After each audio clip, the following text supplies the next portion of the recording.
My definition of a role model is different from other people's, but I believe that I was put on this earth to cause a ruckus in terms of modern social issues, and I'm going to.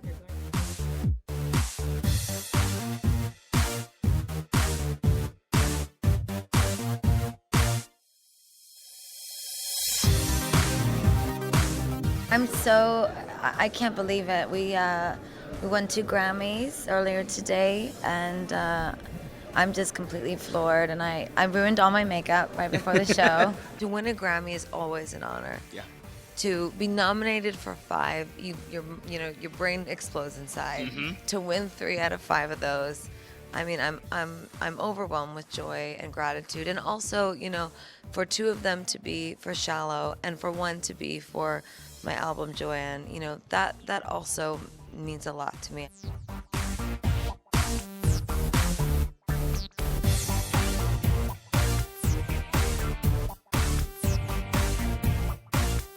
It means everything. It's just a wonderful recognition for a year where I did things my way and followed my heart.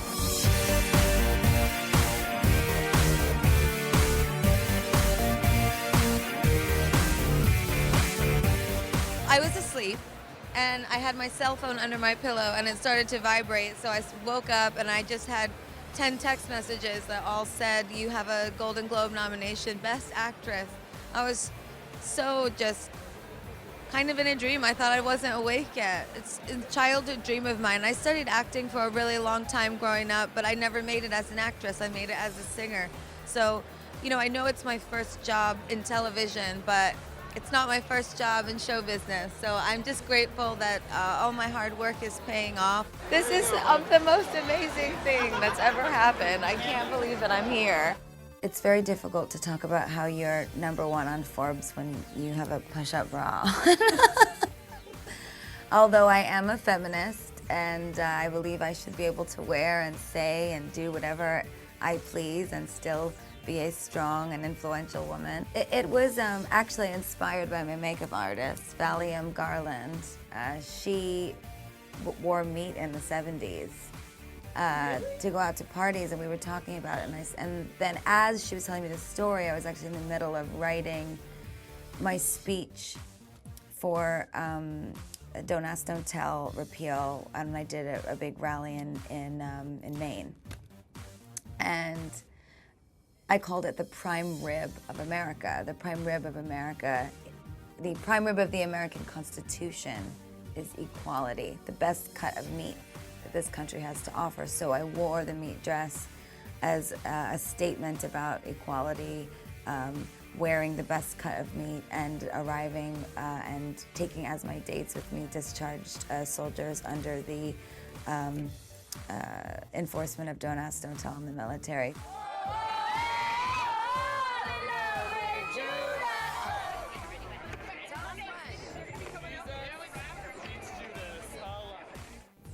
Whatever they need, I give them. We have a really amazing and very authentic connection, and social media has helped. Keep them close. Yeah, and helped bridle something real between us. I was so happy. I mean, truly for me, this is not an award for me, it's for my fans. And I love my fans so much, and I wanted them to know that they should believe in themselves. That's probably one of the most magical and difficult moments in my life, was saying goodbye to the Monster Ball. It was really hard. I think it was really hard for all of us. For me, it is the thrill of the event, the inventation of pop music. I love pop music, and with this album I wanted to push the boundaries of pop music, writing songs that were epic and epically honoring the grandeur of self-worship. Love yourself. Very disciplined. Every night after the show, I would go onto the studio bus with Fernando and Paul, DJ White Shadow, and Dave Russell, and we would just go for it. We had our laptops out. We would sit around with our laptops and make beats, and we'd pass them around on those really super nerdy USB sticks, right? And pass them around and say, "Oh, what do you think of this? What do you think of this?" And I started singing, and we had the microphone up.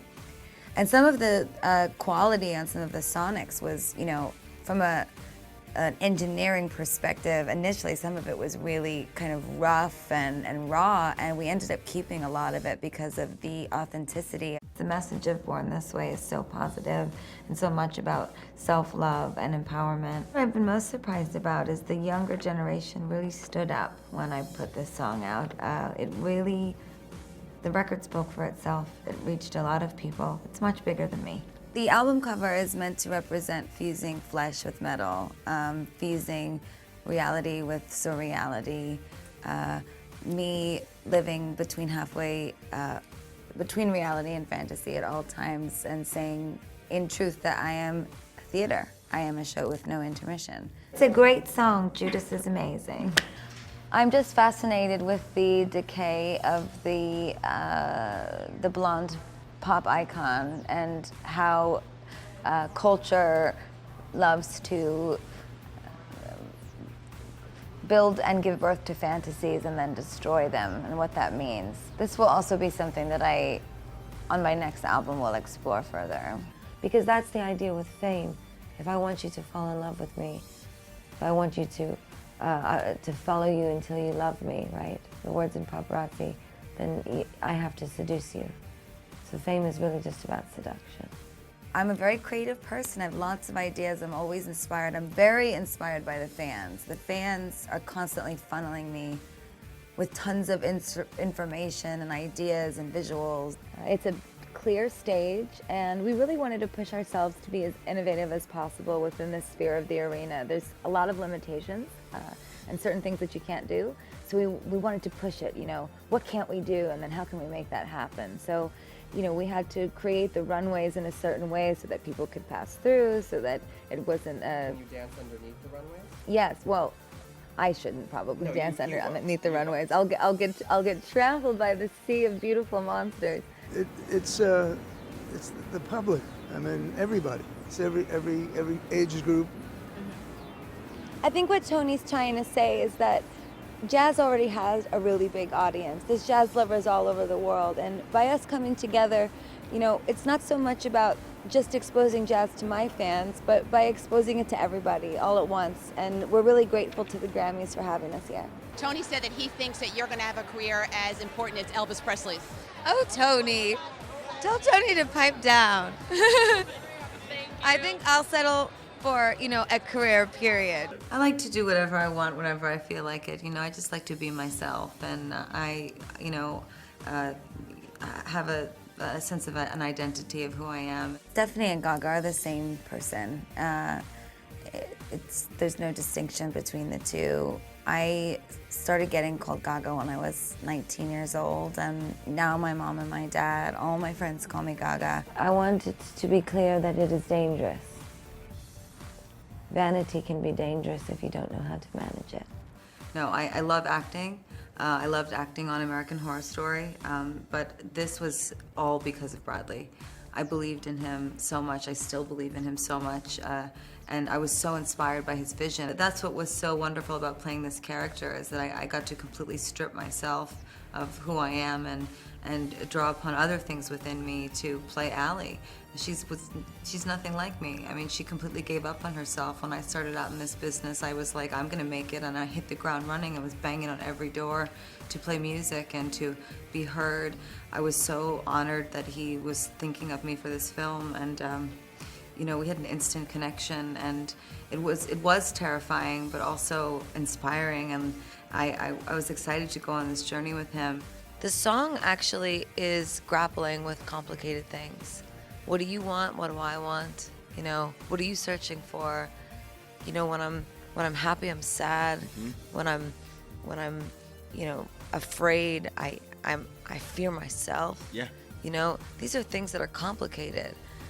So I kind of wanted the performance to be simple, but I wanted it to also be grand and beautiful. It's not about album sales for me. It is about making a record that they feel close to, that they feel represents them as a cultural group.